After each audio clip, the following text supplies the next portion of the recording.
नमस्कार, महुआ खबर देख रहे हैं आप और मैं हूं आपके साथ अदिति।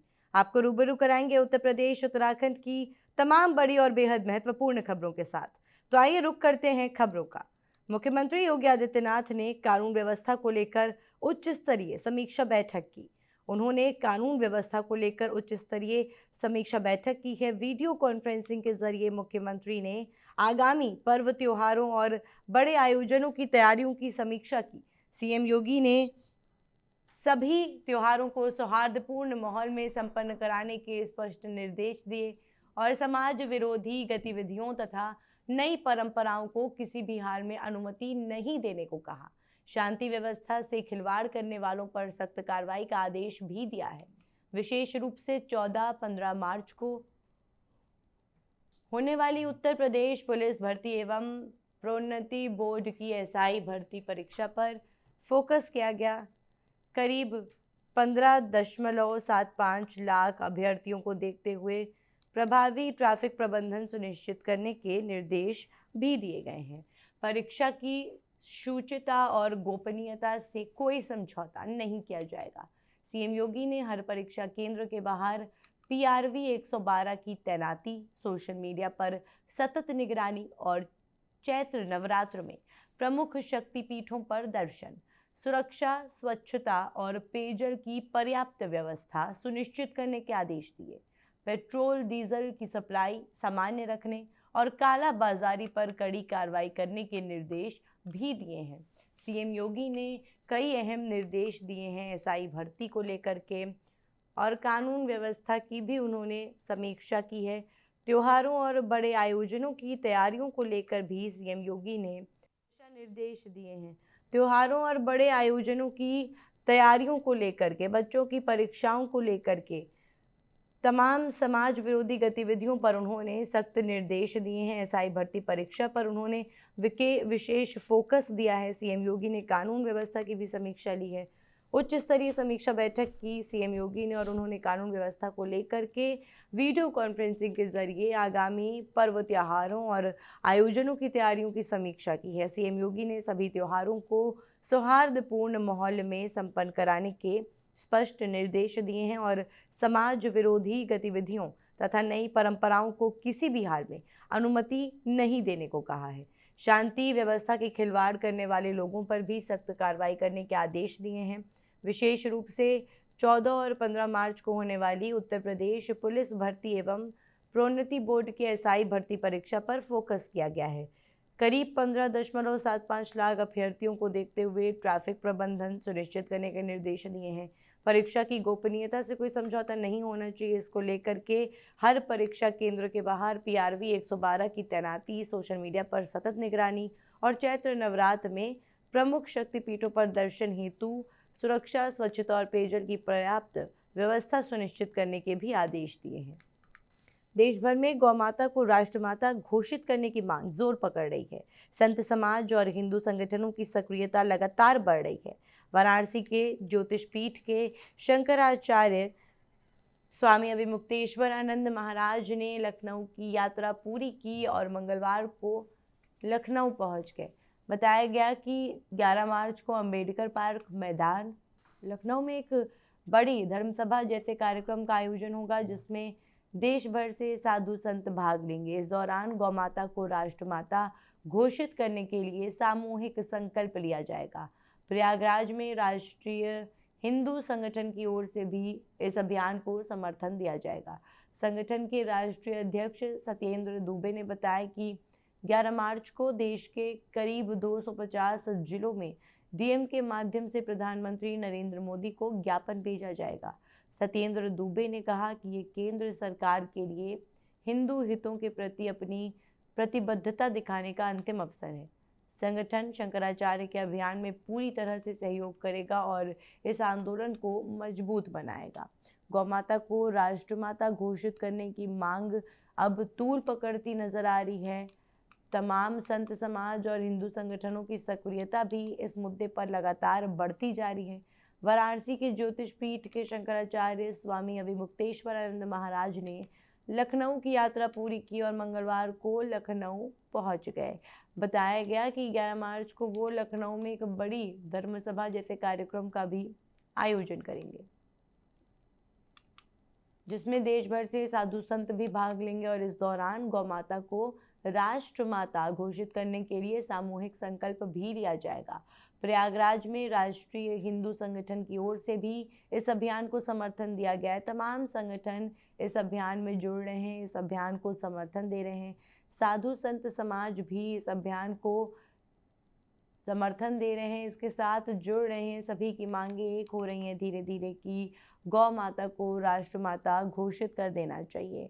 और इसको ही लेकर के, इसी मुद्दे को लेकर के, इसी मांग को लेकर के संत समाज और हिंदू संगठन सक्रिय हो गए हैं और इसके साथ ही वो सभी इस अभियान में जुड़ चुके हैं।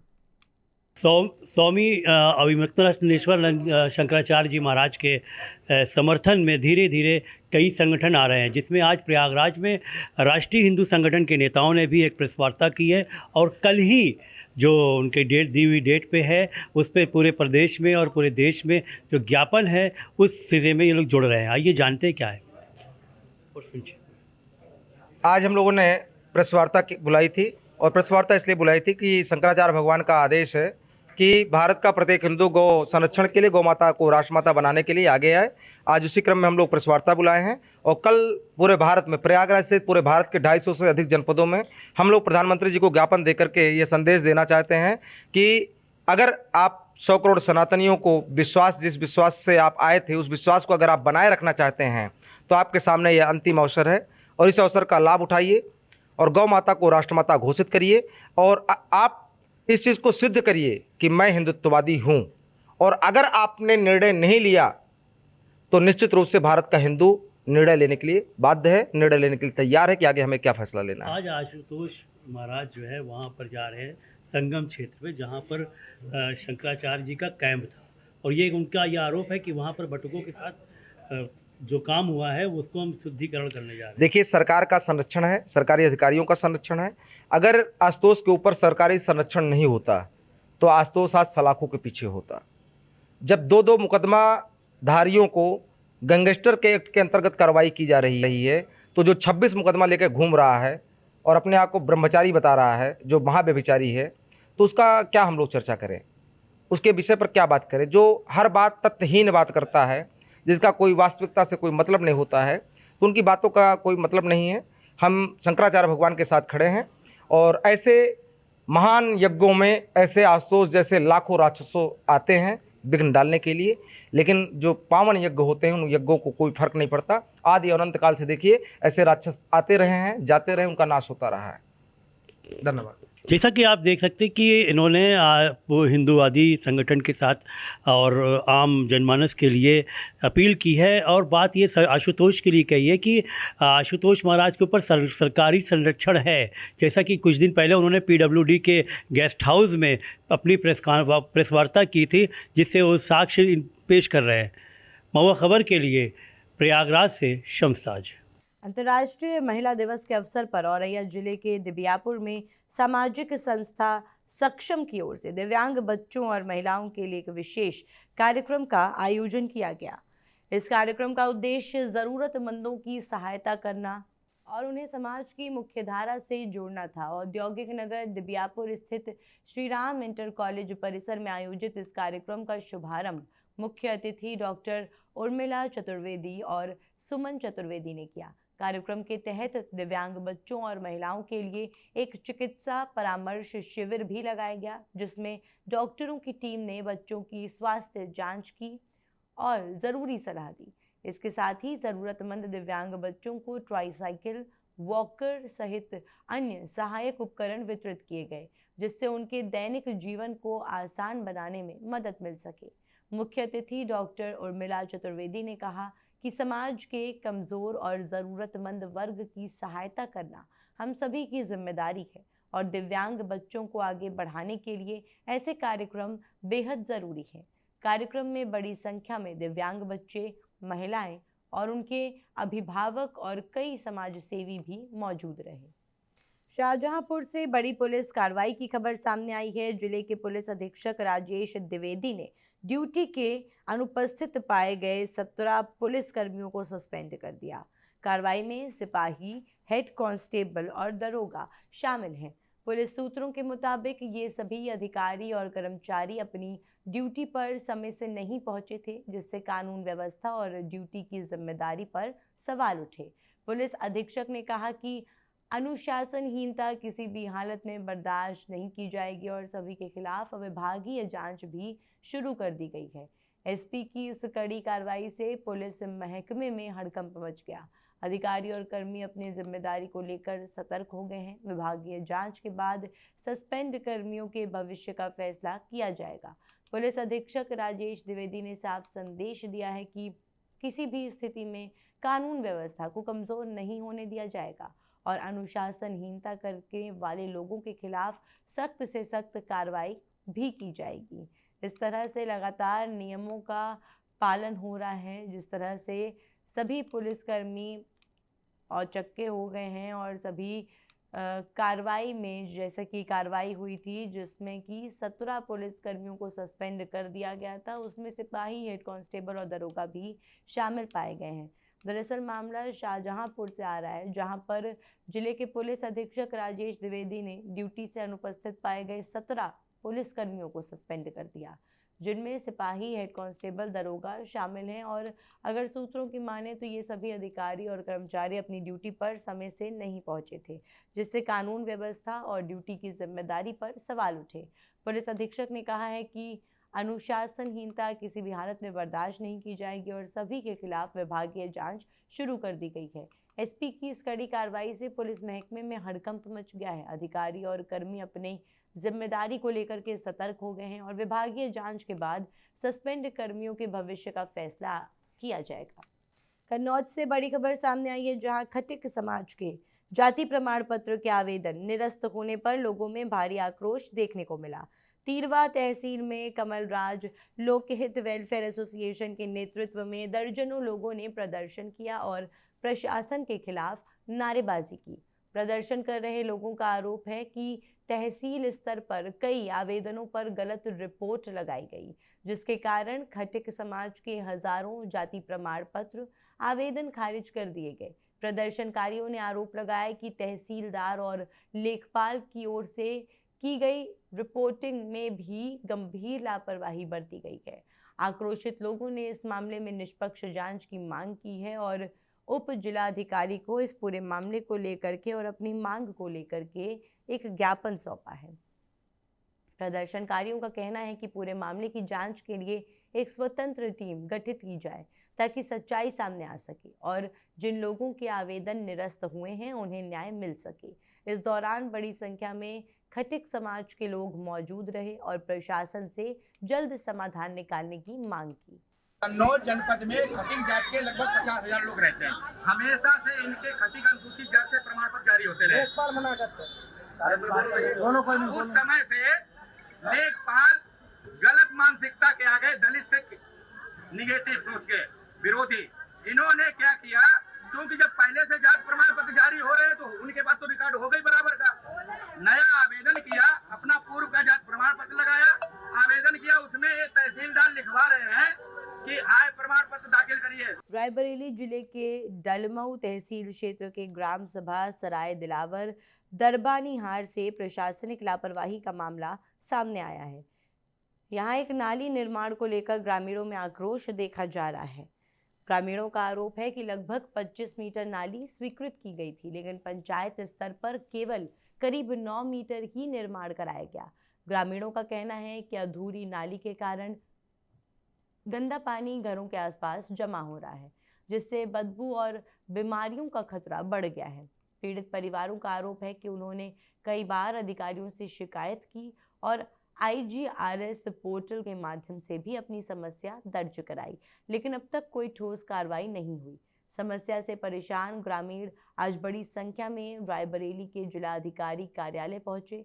वहां सुनवाई न होने के बाद उन्होंने मुख्य विकास अधिकारी अंजू लता से मुलाकात की, जिन्होंने मामले की जांच करके जल्द समाधान कराने का आश्वासन दिया है।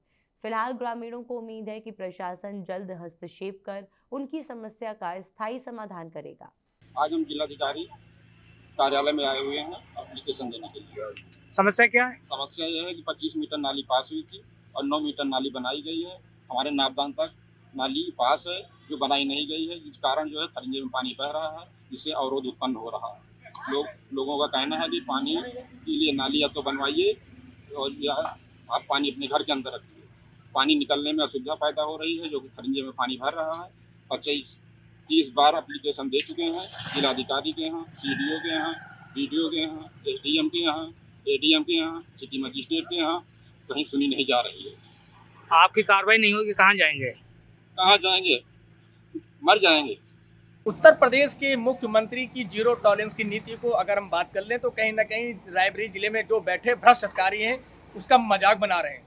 बता दें कि जिस तरह से जो उच्च अधिकारी होते हैं और जो कार्यालय बनाए जाते हैं इसलिए बनाए जाते हैं कि फरियादों की फरियाद सुनी जाए। इस वक्त हमारी मौजूदगी रायबरेली के जिलाधिकारी कार्यालय के बाहर मौजूद है और इस कार्यालय का बहुत महत्व इसलिए होता है क्योंकि यहाँ पे फरियादी आते हैं और कहीं ना कहीं अपनी फरियाद को लेकर जिलाधिकारी के पास जाते हैं ताकि उनकी फरियाद की जो समस्याएं हैं उन समस्याओं का निदान हो सके। लेकिन जब कहीं ना कहीं जो अधीनस्थ अधिकारी होते हैं उन अधिकारियों को गुमराह करते हैं, गुमराह इसलिए करते हैं कि आई हुई शिकायतों को कहीं ना कहीं उसे दबा दिया जाता। सबसे बड़ी बात है कि जब शिकायतों का निवारण या निस्तारण नहीं होता तो कहीं ना कहीं थक हार के पीड़ित को उत्तर प्रदेश की मुख्यमंत्री के दरबार में जाना पड़ता है। सबसे बड़ी बात है कि रायबरेली में जिस तरह से फरियादों की फरियाद को लेकर तमाम प्रकार की समस्या निकल रही, उनकी समस्याओं का निदान क्यों नहीं हो रहा। एक ऐसा ही मामला रायबरेली के डलमऊ थाना क्षेत्र के अंतर्गत ग्राम सराय दिलावर दरबानी हार का निकल के आया, जहाँ पे 25 मीटर नाली का पास कराई गई थी। लगभग वो 9 मीटर ही नाली बनाई गई, जिसको लेके आज दर्जनों परिवार ग्रामवासी यहाँ पे पहुंचे थे और उन्होंने जिलाधिकारी से लेके मुख्य विकास अधिकारी, अपने अधीनस्थ और उससे नीचे अधिकारियों को कई बार शिकायत दी, शिकायत दर्ज भी कराई और एप्लीकेशन भी दी ताकि उनकी शिकायतों का निस्तारण हो सके, लेकिन अब तक वो नहीं हो सका। सबसे बड़ी बात कि गर्मी का सीजन और गर्मी के सीजन में अगर जिस तरह से ये गंदगी, जब गंदा पानी भरा रहेगा तो कहीं ना कहीं परिवार को इस दूषित पानी से कहीं ना कहीं बीमारियां फैलेंगी। बीमारी में ग्राम समाज से लेकर अन्य लोगों में काफी और बीमारियां उत्पन्न होंगी और लोग कहीं ना कहीं जिला अस्पताल का मुंह देखेंगे। नाली का विकास और जो नाली पास कराई गई वो 25 मीटर थी, लेकिन वहां के बैठे भ्रष्ट जो वीडियो हैं अशोक सचान और सचिव और उसके साथ साथ दबंग प्रधान जो अपनी दबंगई दिखाते हैं, उनका साफ तौर पे कहना आप खबर कहीं भी प्रकाशित करिए, किसी भी अधिकारी से मेरी शिकायत करिए, लेकिन नाली नहीं बनेगी। जो नाली पास कराई गई है 25 मीटर, उसको हम 9 ही मीटर दिखाएंगे। खैर, वहाँ के जो भ्रष्ट अधिकारी हैं अपने उच्च अधिकारियों को गुमराह कर रहे हैं। उनका साफ तौर पे कहना कि 25 मीटर नाली पास करा दी गई। जब 25 मीटर नाली पास करा दी गई है तो वो नाली है बनी, वो पास क्यों नहीं हुई है? आखिर जो परिवार आज यहाँ पे आया था रो रो के मीडिया के सामने उन्होंने अपना बयान दिया है और कहीं ना कहीं अधिकारियों के द्वारा उन्हें दुत्कारा भी जाता है कि आपकी सुनवाई नहीं होगी। खैर, ये सुनवाई कब होगी? जब गांव में कहीं ना कहीं कुछ कांड हो जाएगा। ऐसे में पीड़ित परिवार अपने मासूम बच्चों के साथ यहाँ पे आए थे। अगर पीड़ित परिवार की सुनवाई नहीं होती है तो कहीं ना कहीं अधिकारियों के ऊपर जरूर एक मामला संज्ञान निकल के इसलिए आएगा क्योंकि कहीं ना कहीं परिवार को बेबस किया जा रहा, मजबूर किया जा रहा कुछ करने के लिए। दबंग प्रधान और BDO और सचिव की मिली भगत से उस जगह का कोई निर्माण यानी नाली पास का कोई भी निर्माण नहीं हुआ है। कई बार IGRS से शिकायत भी की गई है। फिलहाल अब देखना है कि खबर प्रकाशित होने के बाद पीड़ित परिवार को न्याय मिलता है या यूं ही दर-दर की ठोकरें खाना पड़ेगा। कैमरा पर्सन के साथ में नरेंद्र त्रिपाठी, महुआ खबर, रायबरेली। मुरादाबाद से बड़ी खबर सामने आई है। सऊदी अरब के रियाद शहर में ईरानी मिसाइल हमले में एक भारतीय युवक गंभीर रूप से घायल हो गया। घायल युवक मोहम्मद आजम 23 साल का है और डीजल मैकेनिक का काम करने सऊदी अरब गया था। सूत्रों के मुताबिक मोहम्मद आजम को रियाद के अस्पताल में ICU में वेंटिलेटर पर रखा गया है और उसकी हालत गंभीर बताई जा रही है। परिजनों का कहना है कि उन्हें सरकार से बेहतर इलाज और मदद की तत्काल गुहार है। परिवार को इस घटना की सूचना घायल युवक के साथ रहे एक साथी ने मोबाइल फोन के माध्यम से दी। परिजन अब युवक की हालत को लेकर बेहद चिंतित हैं। मोहम्मद आजम का परिवार जाफराबाद गांव ठाकुर द्वारा कोतवाली इलाके का रहने वाला है। कानपुर से बड़ी खबर सामने आई है। साइबर क्राइम थाना पुलिस ने 1,27,00,000 रुपए की साइबर ठगी का खुलासा करते हुए एक अभियुक्त को गिरफ्तार किया है। आरोपी ने सरकारी योजनाओं और बैंक अपडेट के नाम पर पीड़ित को फर्जी APK फाइल भेजकर मोबाइल का एक्सेस हासिल किया और सिम स्वैप कर बैंक खातों से करोड़ों रुपए निकाल लिए। पुलिस के अनुसार शिकायतकर्ता मोकम सिंह ने 25 अगस्त 2025 को शिकायत दर्ज कराई थी। आरोपियों ने पीएम किसान योजना, आरटीओ चालान और अन्य सरकारी योजनाओं के नाम पर फर्जी लिंक भेजे, जिसके बाद आरोपी ने मेरठ से गिरफ्तार किए गए अरशद अंसारी उर्फ अंबर तिवारी के कब्जे से फर्जी दस्तावेज और बैंकिंग उपकरण बरामद किए। डीसीपी क्राइम एसके सिंह और एडीसीपी क्राइम अंजलि विश्वकर्मा के नेतृत्व में पुलिस ने पूरे मामले की जांच की। आरोपी ने कबूल किया कि ठगी से मिले पैसों में से लगभग 55 लाख रुपए की लग्जरी कार खरीदी गई। पुलिस अब गिरोह के अन्य सदस्यों की तलाश में जुटी हुई है। उत्तर प्रदेश एटीएस ने भारतीय नौसेना के एक लांस नायक को जासूसी के आरोप में गिरफ्तार किया है। आरोपी का नाम आदर्श कुमार लकी बताया गया है। सूत्रों के मुताबिक आदर्श कुमार उर्फ लकी को आईएसआई एजेंट के रूप में कार्य करते हुए पकड़ा गया। वो केरल के कोच्चि बेस पर तैनात था और नौसेना की महत्वपूर्ण जानकारी फोटो और संदेश के माध्यम से आईएसआई एजेंटों को भेज रहा था। आदर्श कुमार आगरा का निवासी है। यूपी एटीएस ने उसे पकड़कर सुरक्षा जांच और पूछताछ शुरू कर दी है। जांच अधिकारी बता रहे हैं कि आरोपी ने भारतीय नौसेना की कई संवेदनशील जानकारियों को विदेशी एजेंसी को भेजा था। एटीएस अब आरोपी के संपर्कों और उनके नेटवर्क की जांच कर रही है। गिरफ्तारी के बाद सुरक्षा एजेंसियों ने नौसेना और अन्य संवेदनशील प्रतिष्ठानों में सतर्कता बढ़ा दी है। पीलीभीत से एक बड़ी खबर। जिले की मंडी समिति में मुख्यमंत्री सामूहिक विवाह समारोह का आयोजन किया गया, जिसमें लगभग 400 जोड़ों की शादी संपन्न कराई गई। इनमें 100 मुस्लिम जोड़े भी शामिल थे। इस कार्यक्रम में गन्ना राज्य मंत्री संजय सिंह गंगवार मुख्य अतिथि के रूप में पहुंचे। मंत्री ने समारोह में वर वधू पर पुष्प वर्षा की और बाद में पंडाल में बैठकर महिलाओं के साथ जमीन पर भोजन किया। उन्होंने पंडाल में मौजूद महिलाओं से भोजन के बारे में पूछा और उनकी समस्याओं को भी सुना। संजय सिंह गंगवार ने कहा कि मुख्यमंत्री सामूहिक विवाह योजना गरीब परिवारों की बेटियों के लिए एक बड़ा सहारा है। उन्होंने ये भी कहा कि वर्तमान सरकार की योजनाओं में कोई भेदभाव नहीं है, जबकि समाजवादी पार्टी की सरकार के समय मुस्लिम बेटियों को लाभ मिलता था लेकिन हिंदू बेटियों को नहीं। राज्य मंत्री ने ये संदेश दिया कि इस कार्यक्रम के माध्यम से सबका साथ सबका विकास की भावना को आगे बढ़ाया जा रहा है और सभी समुदायों के लाभ सुनिश्चित किए जा रहे हैं। यही सबका साथ सबका विकास है। कमल नंदन सरकार ने माननीय प्रधानमंत्री जी, परम पूज्य मोदी जी और उत्तर प्रदेश के यशस्वी पूज्य मुख्यमंत्री योगी आदित्यनाथ जी, ये डबल इंजन सरकार ने कोई भी भेदभाव नहीं किया। हमने गैस सिलेंडर दिया तो सबको दिया, हमने आवास दिया तो सबको दिया, हमने सड़कें बनाई तो सबको बनाई, हमने सामूहिक विवाह कराया सबको दिया, आयुष्मान कार्ड दिए सबको दिए, और हमने कार्यक्रम किया सबको दिया। लेकिन अखिलेश जी ने जरूर भेदभाव किया था। उन्होंने मुस्लिम बेटियों के लिए तो पैसा दिया था, लेकिन हिंदू बेटियों की शादियों के लिए एक भी पैसा नहीं दिया गया। तो बांटने का काम तो समाजवादी पार्टी करती है। फिलहाल के लिए बस इतना ही। खबरों का सिलसिला लगातार जारी है। बने रहिए और देखते रहिए महुआ खबर।